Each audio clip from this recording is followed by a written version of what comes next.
Hola, ¿qué tal? Bienvenidas, bienvenidos, bienvenides a su programa Contrapunto Internacional. Hoy tenemos un episodio a propósito de la presencia china en América Latina y para eso nos acompañan ahora en el foro con Gilberto Conde, el doctorante Felipe Bautista. Felipe, quien es doctorante en Ciencias Sociales y además es profesor en la Universidad Nacional Rosario Castellanos. Felipe, bienvenido. ¿Qué tal? Buenos días. Bueno, muchas gracias a Iraíz, a Gilberto por el espacio y un saludo a todo el auditorio de Contrapunto Internacional. Qué gusto tenerte en el programa, Felipe. Ya teníamos tiempo queriéndote invitar. Tú trabajas para tu tesis, bueno, un tema muy importante que tiene que ver con las relaciones entre China y América Latina. Pero quisiéramos, bueno, preguntarte de eso, pero empezar con la reunión que hubo recientemente del Consejo de la Organización de Cooperación de Shanghái. Sí. Entonces, si nos pudieras contar qué es esto, cuál es la importancia de esa reunión, en qué consistió, quiénes estuvieron, más o menos. Sí, Gilberto, gran pregunta. Digamos, la Organización de la Cooperación de Shanghái es un espacio, ¿no?, de diálogo político, institucional, que abarca temas de seguridad, comercio, instituciones en el este de Asia, ¿no? Y tiene, por ejemplo, actores tan importantes como China, Rusia e India, ¿no? En ese sentido, tener un espacio de cooperación y de diálogo político propio del este de Asia, pues es muy importante para esta región porque le permite solucionar y tratar temas propios, ¿no?, de la región, independientemente de otros actores tradicionalmente occidentales, ¿no? Y que han tenido, digamos, un papel colonialista, sobre todo en el este de Asia, ¿no?, como Francia, Estados Unidos, el Reino Unido. Entonces, digamos, este espacio de cooperación pues es muy importante y justamente coincidió unos días antes frente al 80 aniversario de la Guerra de Resistencia de China contra la invasión japonesa en 1945, ¿no? Que todos vimos el desfile militar en Beijing, ¿no?, donde justamente está esta imagen muy representativa del nuevo orden internacional que muchos académicos califican, ¿no? Está Vladimir Putin, ¿no?, Xi Jinping, y está Kim Jong, el presidente de Corea del Norte, o el líder político de Corea del Norte, ¿no? Y detrás muchos líderes del este de Asia, ¿no? Y esto se representa como el protagonismo, ¿no? El nuevo espacio o los nuevos espacios en los que los países del sur global o los países en vías de desarrollo alzan la mano y dicen, pues tenemos agencia política y podemos pues tratar temas y tomar decisiones más allá de los espacios tradicionales como la ONU, ¿no? Entonces, en ese sentido, pues es un espacio muy, muy importante. Que marca cierta independencia frente a Estados Unidos y esos países que mencionabas, ¿verdad? Por supuesto. Del grupo de los 7 Por particularmente. supuesto. Bueno, que tampoco es un grupo súper homogéneo, ¿no?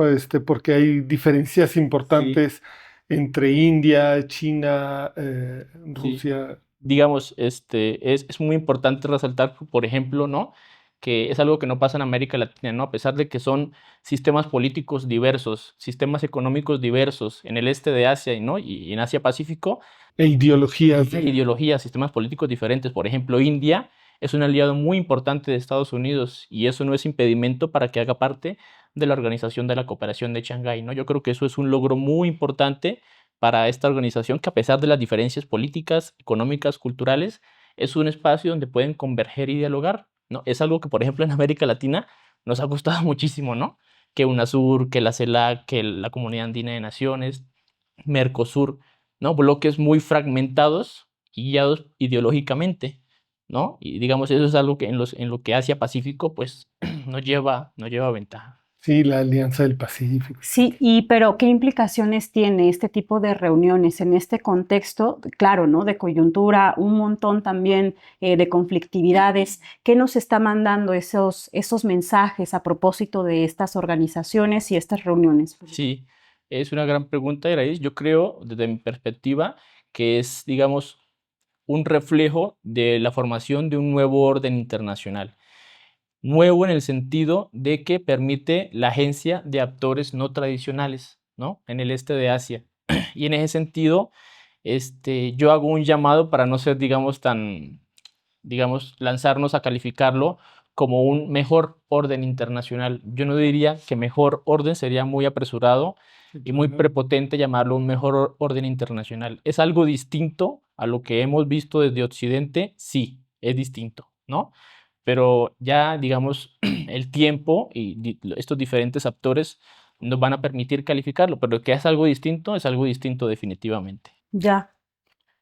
Bueno, y a propósito, Felipe, que justo, ¿no? Tú has estado investigando en estos últimos años a lo largo de tu trayectoria, específicamente el papel de China acá en México y en América Latina, ¿no? Una de las cuestiones es que justamente este tipo de proyectos infraestructurales acá en la región, pues se califican como proyectos llave en mano, ¿no? Y entonces esto pues ha tenido un papel súper determinante en diferentes países de nuestra región, incluido el propio México, ¿no? Entonces, de entrada, ¿a qué se refiere? ¿Qué son estos proyectos llamados llave en mano? Sí, gran pregunta, Iraíz.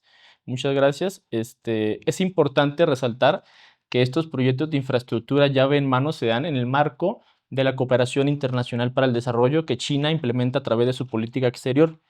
Del 2013 al 2018, según el Centro de Estudios China-México, se calculan 238 proyectos de infraestructura llave en mano que China construye o planea construir en América Latina y el Caribe. Perdona la interrupción. Sí.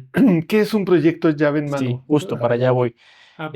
Digamos, en ese sentido, el proyecto llave en mano, o EPC por sus siglas en inglés, que es Ingeniería, Proveeduría y Construcción, ¿no? Implica o es un contrato bilateral entre un cliente y un vendedor. El cliente en este estado es el Estado-nación latinoamericano, llámese el Estado mexicano, el Estado argentino, el Estado venezolano, compra los servicios del proveedor, no del contratista, que en este caso el contratista es la empresa estatal china.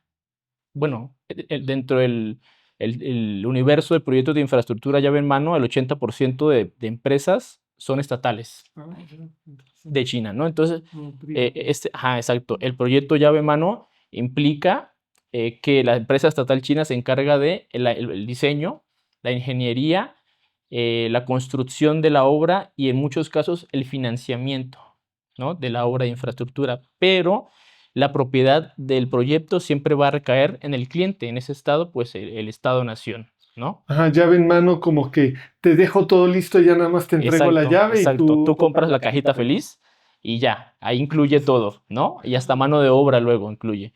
Entonces, en ese sentido, es un fenómeno que invita a reflexionar sobre qué tipo de relaciones económicas y de infraestructura desarrolla China con América Latina.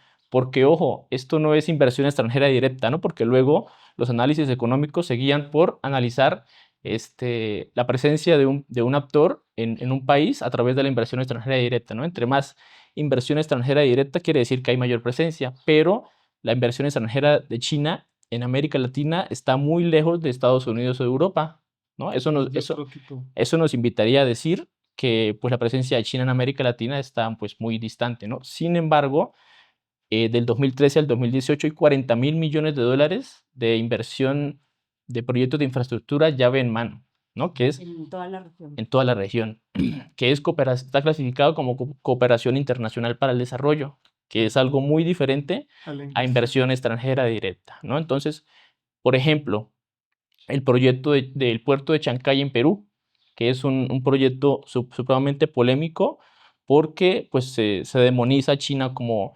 esta amenaza para la región y que se quiere quedar con la infraestructura de Perú, ¿no? Pero justamente porque es inversión extranjera directa. La propiedad del puerto está como entremezclada entre una empresa privada de Perú y COSCO Shipping, que es una naviera china. Entre los dos construyeron el proyecto y se dividen la propiedad del proyecto, ¿no? Eso no es un proyecto llave en mano, eso es inversión extranjera directa, ¿vale? Entonces, estos proyectos llave en mano, digamos, escapan un poco al escrutinio público, ¿no? Como que van muy por debajo, ¿no? De una manera muy discreta porque la propiedad del proyecto siempre recae en el Estado. En el receptor Estado. Exacto, exacto. ¿Y cómo se financia esto, no? ¿O qué tipo de infraestructuras son? ¿Qué conectan estas infraestructuras, no? ¿Qué necesidades satisfacen? A ver.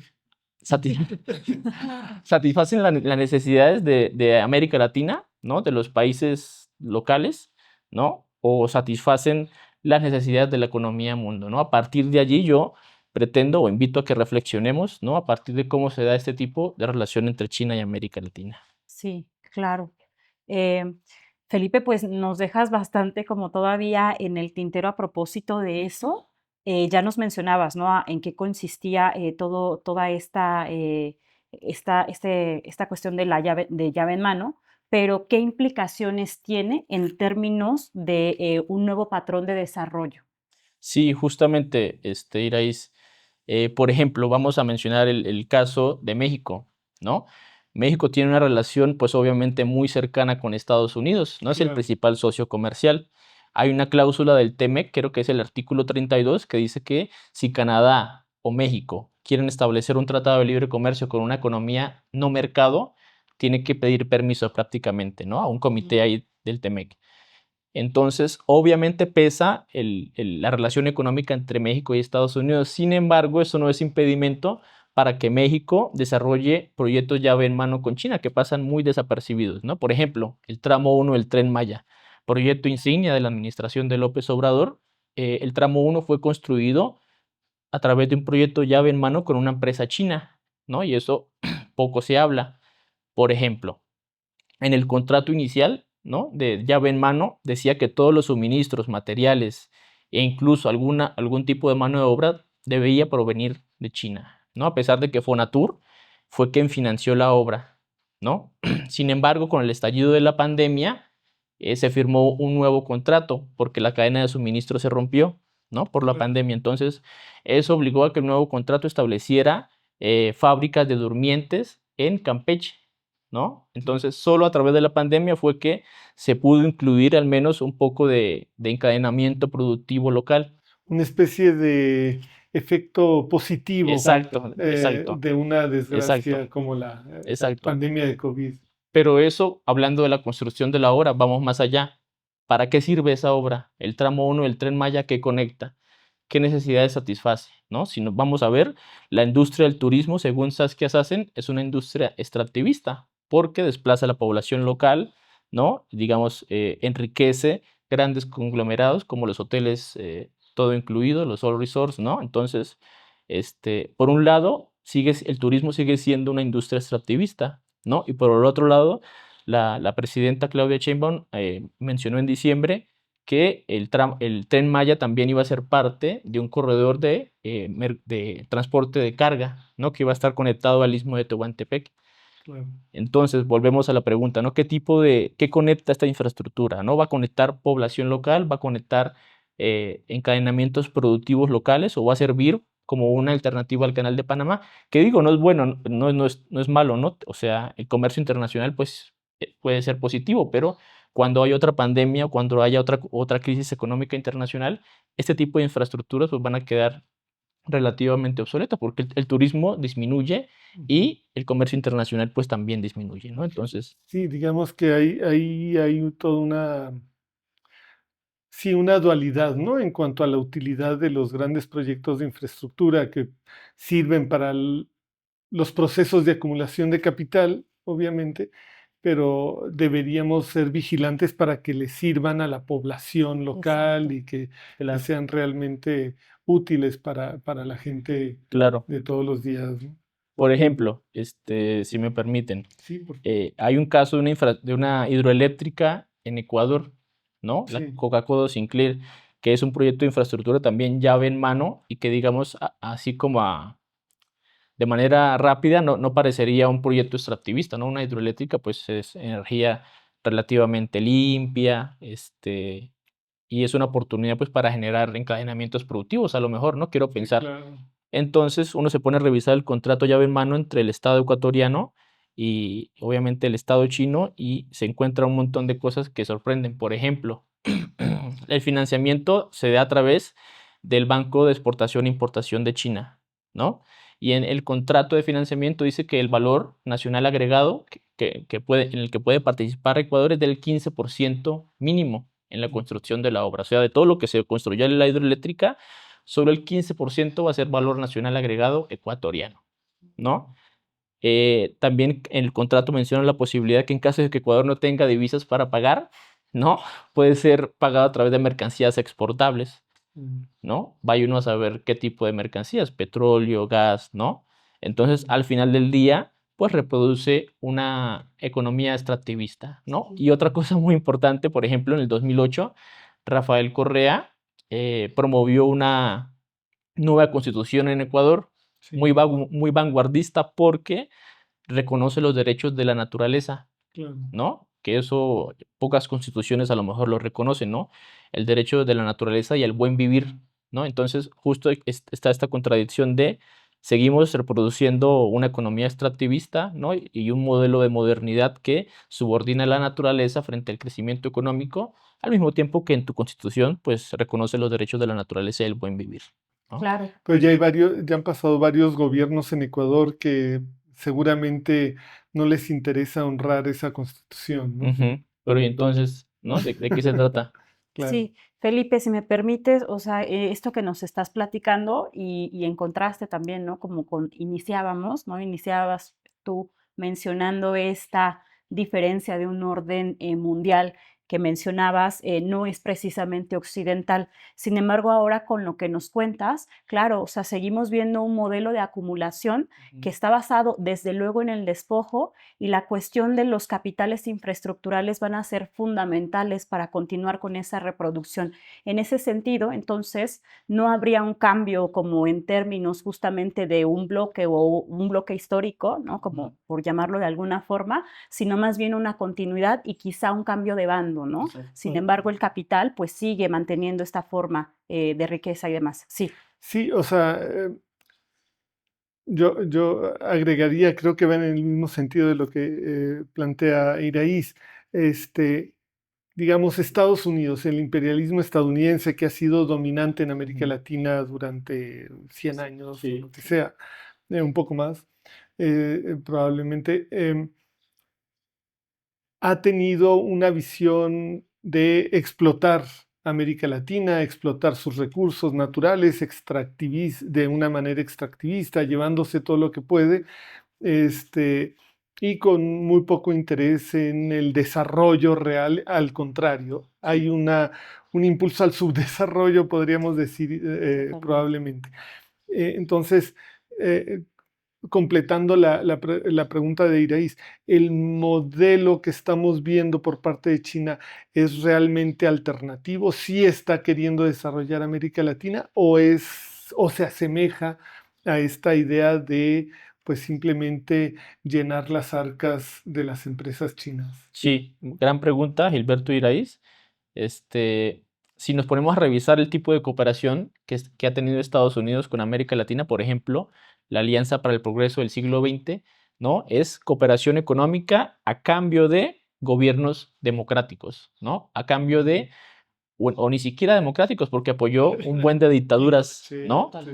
Entonces, si vemos la cooperación de China con América Latina, no hay este condicionamiento político, ¿no? No te exige subir la edad de pensión, controlar la inflación, ¿no? Digamos, si acaso, reconocer la política de una sola China, ¿no? Eso a lo mejor. Pero sí hay un condicionamiento económico, ¿no? Por ejemplo, el Banco de Exportación e Importación de China, que es un banco de desarrollo chino, ¿no?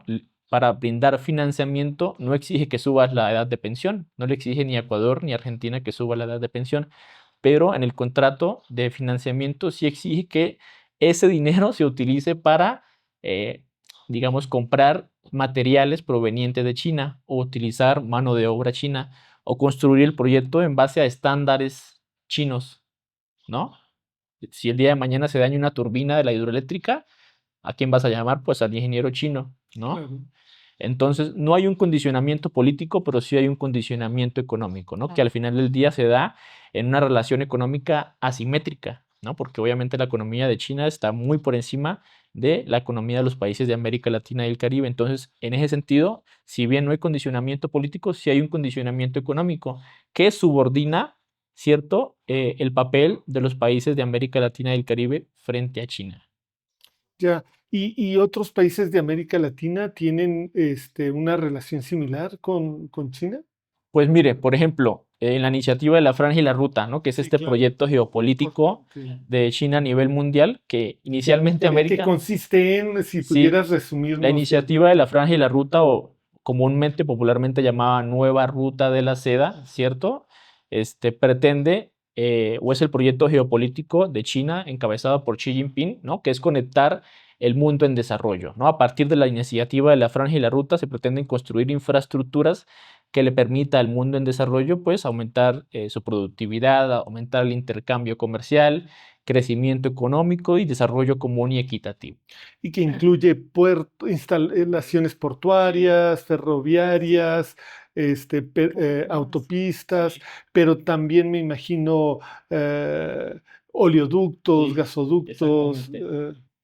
Digamos, el objetivo principal era el este de Asia, ¿no? Y Eurasia. Sin embargo, a partir del 2019, una declaración del entonces primer ministro o canciller de China dijo que América Latina y el Caribe podría ser la extensión natural de la nueva ruta de la seda, ¿no? Entonces, a partir de allí, digamos, China pretende construir un sistema internacional más horizontal, dicen ellos, ¿no? No vertical como el occidental, sino más horizontal, donde el mundo en desarrollo pues tenga cabida, ¿no? A partir de allí se da esta serie de cooperación internacional para el desarrollo, pero, por ejemplo, México no hace parte de la iniciativa de la Franja y la Ruta, Claro. y eso no le ha impedido acceder a cooperación para el desarrollo de China, ¿no? Entonces ahí vemos que no hay una condicionalidad política, ¿no? No va amarrada esa condición política, pero sí económica. De América Latina, 23 países Forman parte de de la la iniciativa de la Franja y la Ruta. Brasil, Brasil, Argentina, Colombia más Colombia. recientemente, justamente después de que Gustavo Petro tuvo este encontronazo con Trump por las deportaciones, ¿no? Los migrantes que venían deportados, con esposas de pies y manos. Trump impuso aranceles, Petro le respondió también con aranceles, y a la semana fue el foro China-CELAC, el cuarto foro China-CELAC en Beijing. Digamos, este foro es muy importante porque es un espacio político donde no está Canadá y Estados Unidos, ¿no? Entonces, hubo la cuarta reunión ministerial en Beijing y Petro ahí adherió a Colombia a la iniciativa de la Franja y la Ruta. Pero bueno, a pesar de mis claras preferencias por el gobierno de Petro, me parece que este tipo de iniciativas deberían ir acompañadas, pues, de una política industrial, ¿no? O sea, no es nada más de firmar por firmar un documento donde diga, no, pues ahora voy a ser más amigo de los chinos, ¿no? ¿De qué manera esta iniciativa de la Franja y la Ruta le va a permitir a la población colombiana, pues, comer mejor, vivir mejor, conectarse mejor, o simplemente es pues, para enojar a Estados Unidos? Trump. Ajá. Sí, porque, bueno, de hecho, muchos dicen que ahí ganó Trump, que no sé qué, pero en realidad yo siento que Petro consiguió que se tratara con dignidad Sí, claro. a los colombianos que eran expulsados, que era la demanda original de Petro, y Claro. eso estuvo muy bien. Y esto otro fue como una bofetada, ¿no? Con guante blanco, por lo Sí, que dices. sí, digamos, China ha estado ocupando espacios políticos, económicos, comerciales que Estados Unidos, pues, ha dejado en el mundo, pero más específicamente en América Latina y el Caribe. Por ejemplo, una iniciativa para plantarle cara a la iniciativa de la Franja y la Ruta de Joe Biden en el G7 fue la Iniciativa Global para la Infraestructura y la Inversión, que es una especie de iniciativa de la Franja y la Ruta, pero occidental.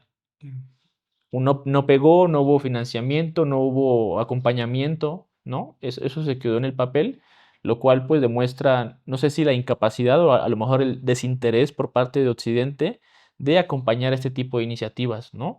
En cambio, pues, China tiene la iniciativa, tiene el capital, ¿no? Y tiene los instrumentos políticos y de cooperación para llevar a cabo este tipo de iniciativas. Oye, ¿cómo se conecta esto? Bueno, la iniciativa de la Franja y la Ruta, pero no solamente, todo el interés de China por ampliar sus relaciones económicas en América Latina con los BRICS y Brasil en particular. Y bueno, ahí tiene que ver. Sí, sí, claro. Los BRICS me parece que es un espacio de cooperación no tradicional y que puede ser una oportunidad para que los países en vías de desarrollo, ¿no?, encuentren, digamos, espacios de cooperación, no sé si mejores, pero más horizontales, digamos, ¿no?, que los tradicionales al Fondo Monetario Internacional o al Banco Mundial. Entonces, a partir de que en 2013 Xi Jinping establece la iniciativa de la Franja y la Ruta, no solamente, ¿no?, sino que esto va acompañado de cooperación internacional para el desarrollo, va acompañado de asociaciones estratégicas integrales que son bilaterales, ¿no? Por ejemplo, México tiene una asociación estratégica integral con China desde el 2012 con Enrique Peña Nieto.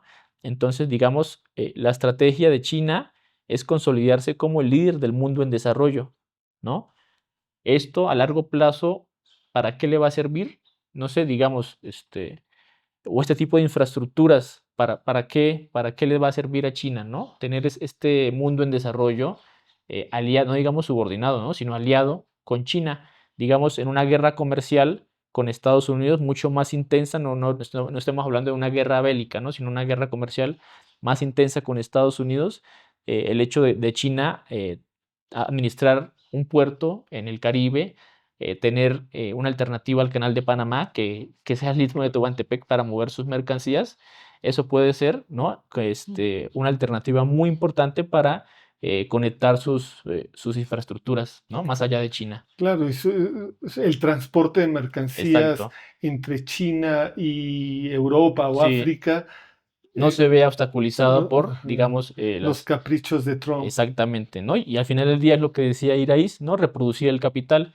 China, más allá de representar una alternativa al capital, me parece que sigue reproduciendo este capital, ¿no?, digamos, de manera distinta, un capital mucho más administrado por el Estado que por el mercado, pero al final del día estas inversiones en infraestructuras y este tipo de alianzas pretende evitar una sobreacumulación de capital, ¿no?, una crisis de sobreacumulación y más bien utilizar este capital en excedente que tiene infraestructuras. Mm. Claro, ¿no?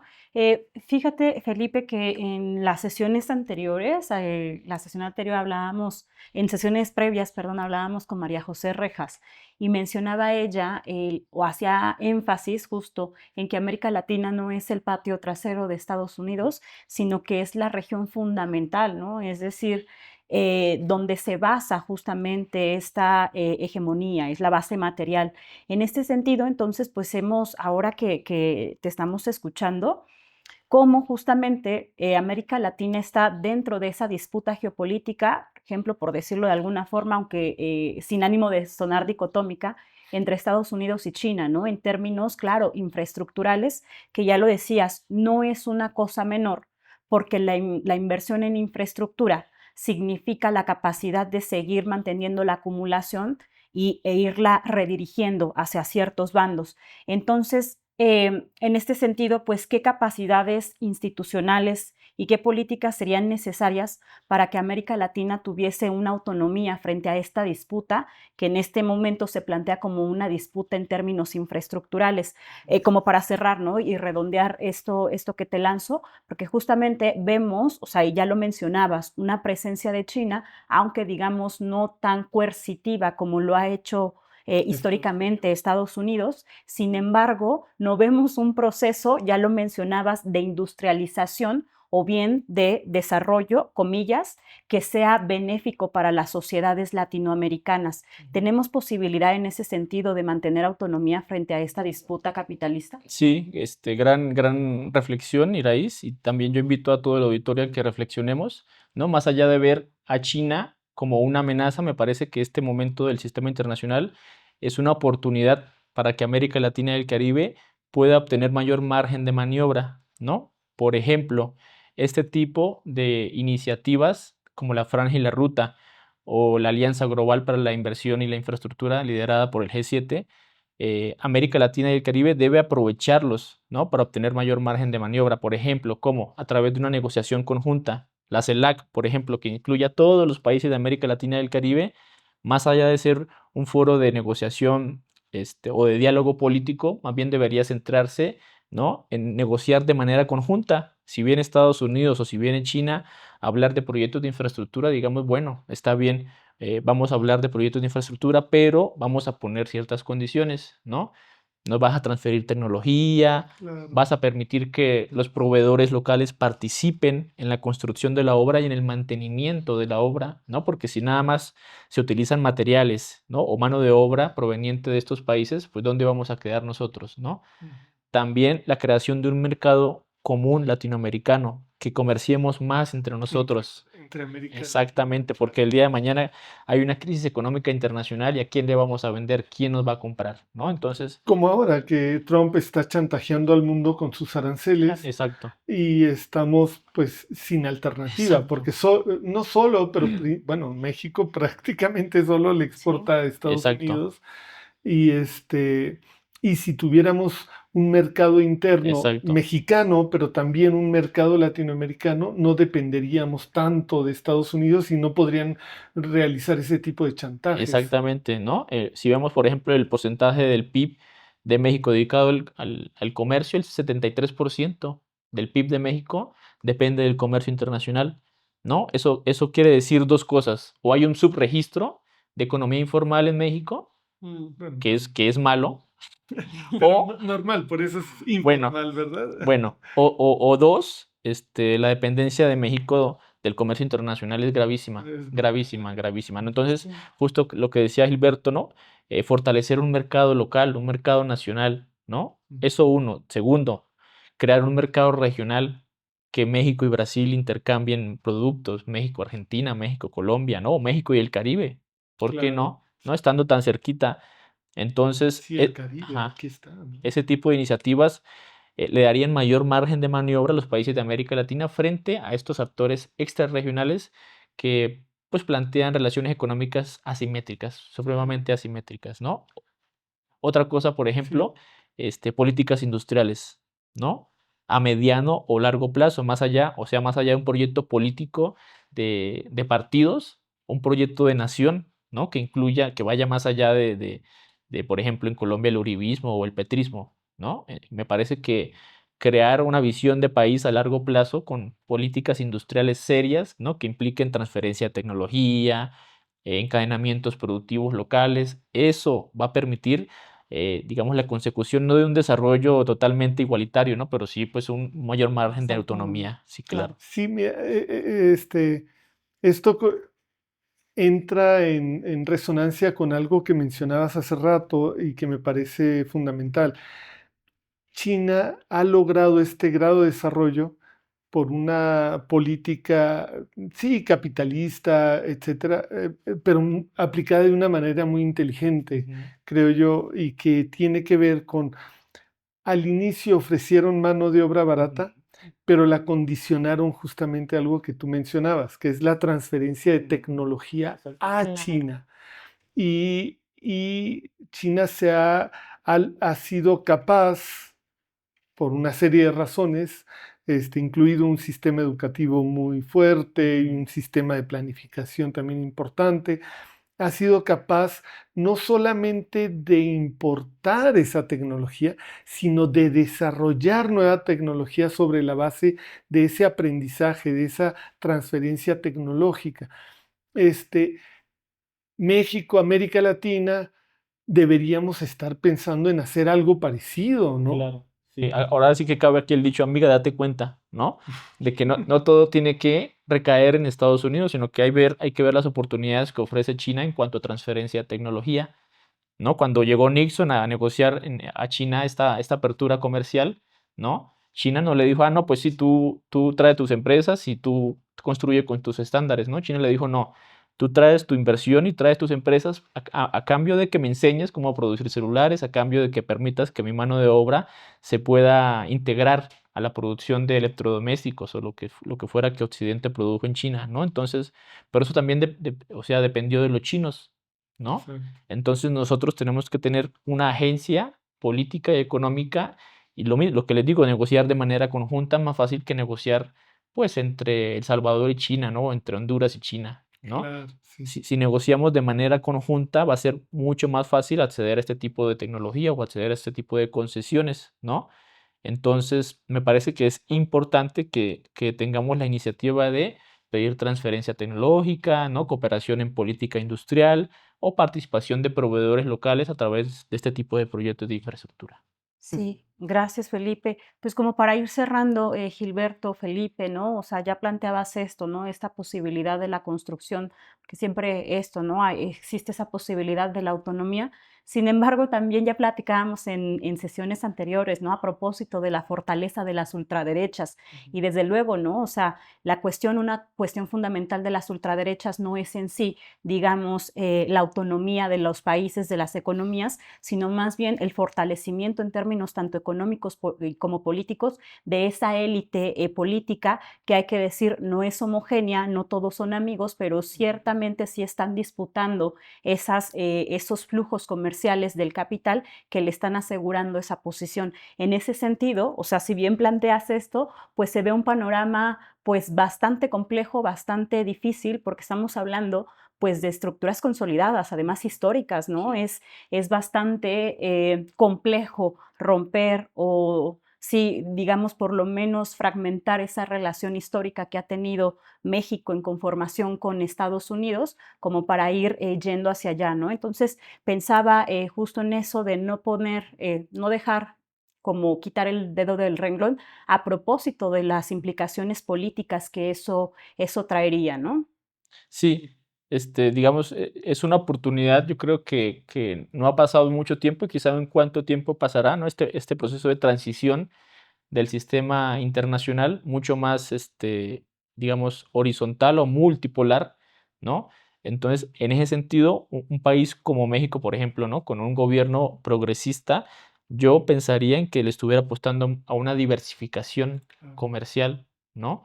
En cambio, híjole, no sé, yo creo que la actual administración de Claudia Sheinbaum debería de apostar por esta diversificación, ¿no? A lo mejor integrarse a los BRICS. Yo, o sea, no estoy diciendo que no comercie con Estados Unidos, ¿no? Pero, o sea, que el 80% del comercio de México sea solo con Estados Unidos, pues es una amenaza pues muy importante, una pérdida de soberanía, ¿no? A pesar de que la presidenta tenga este discurso de soberanía y todo eso, pues tener esa dependencia económica es muy, pues muy grave, Que ¿no? es una dependencia que heredamos de 30 y tantos años de Exacto. Sí, neoliberalismo, sí, sí, ¿no? sí, y que no va, digamos, no va a desaparecer pronto, pero yo sí o invitaría a que se tomaran pasos hacia allá. Sí, sí, Claro. sí. Sí, es complicadísimo porque la violencia eh, de Trump, que ha sido hacia todo el Ujú. mundo, es muy fuerte, ¿no? Y yo creo que hacia México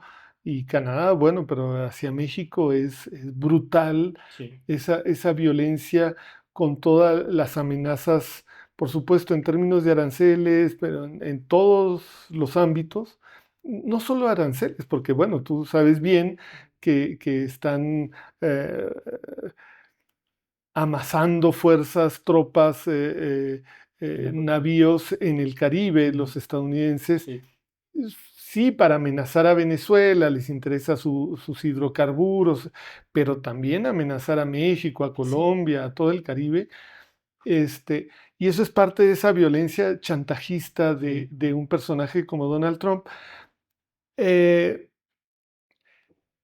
con todo, y bueno, y que es exitosa precisamente por esta historia que hemos tenido de dependencia que se Ujú. fue construyendo a lo largo de todo el siglo XX y lo que va del XXI, este, eh, eh, pero que tendríamos que estar haciendo algo para cambiar la conformación de todo esto, de la estructura del comercio internacional de México a largo plazo, ¿no? Sí. Por ahí Digamos, va, ¿no? sí, justo lo que usted decía, ¿no? Toda esta política de chantaje está nutrida, pues, de una dependencia que se ha construido a lo largo, pues, de los años, de las décadas.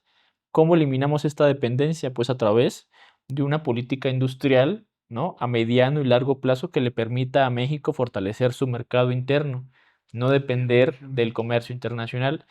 Primero el mercado interno, porque si no compramos y consumimos dentro de nuestros propios productos, no podemos competir o no podemos venderle a Brasil o Argentina, ¿no? Entonces, primero tenemos que producir internamente y consumir internamente. A partir de allí, pues, tratar de entablar relaciones comerciales con la región de América Latina y el Caribe, ¿no? Yo sé que, digamos, reemplazar la economía estadounidense o lo que nos compran los Estados Unidos es muy difícil en el corto plazo, pero sí tienen que haber políticas que nos encaminen pues hacia allá, ¿no? A depender menos de Estados Unidos.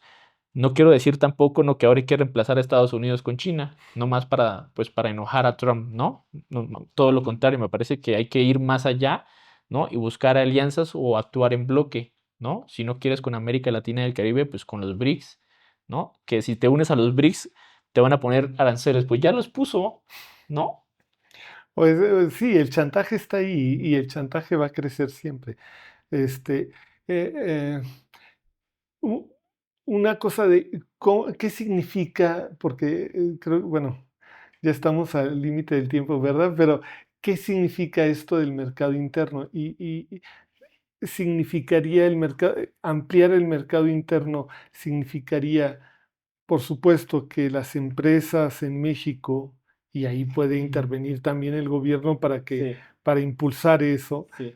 este, eh, le apuesten a venderle a los mexicanos, pero para que puedan apostarle a venderle a los mexicanos tienen que tener capacidad de compra Sí, y por lo tanto tendría que haber mejores salarios, mejor capacidad de sí, compra del conjunto de la población, ¿no? Es sí. así. Pero, por ejemplo, voy a poner un ejemplo y lo voy a vincular con China, ¿no? De los 36 proyectos que China, ya ven, mano, que China ha desarrollado en México, muchos tienen que ver con transporte, y sobre todo el transporte público de la Ciudad de México. La modernización de la línea 1 del metro fue a cargo de una empresa china. Los trolebuses, los buses RTP, la línea 3 del Metrobús, que es eléctrica, todos estos fueron proyectos llave en mano con China, ¿no? Pero este tipo de infraestructura o de buses perfectamente pueden ser producidos en México. ¿Por qué tenemos que comprárselos a los chinos? Y obviamente a partir de allí, a partir de que México construye este tipo de autobuses, de metros, pues se va a desarrollar tecnología o infraestructura para luego, ¿no? Tratar de sacar al mercado este tipo de tecnologías, a lo mejor autos, coches eléctricos, pero que sean mexicanos, ¿no? Que sí hay un proyecto Hay un para proyecto, autos, hay ¿no? un proyecto. De Yo espero electromovilidad. que pues, digamos, no se queden en el anuncio, ¿no? Sí.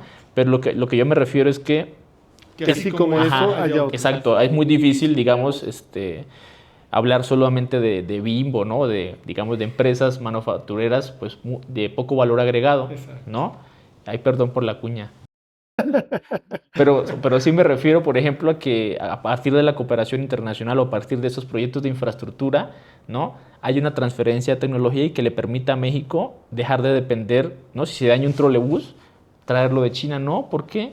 ¿No? Si México debería empezar a producir este tipo de infraestructuras, ¿no? Y crear empresas nacionales, ¿no? Para luego, digamos, entrar al mercado comercial de la sociedad civil, para empezar, por ejemplo, ¿no? Sí. Claro. Bueno, Felipe, pues muchas gracias. Nos dejas también pues reflexionando mucho con muchas preguntas. También es un tema que pues nos va a traer, todavía nos convoca, ¿no? En diferentes momentos. Gilberto, muchas gracias.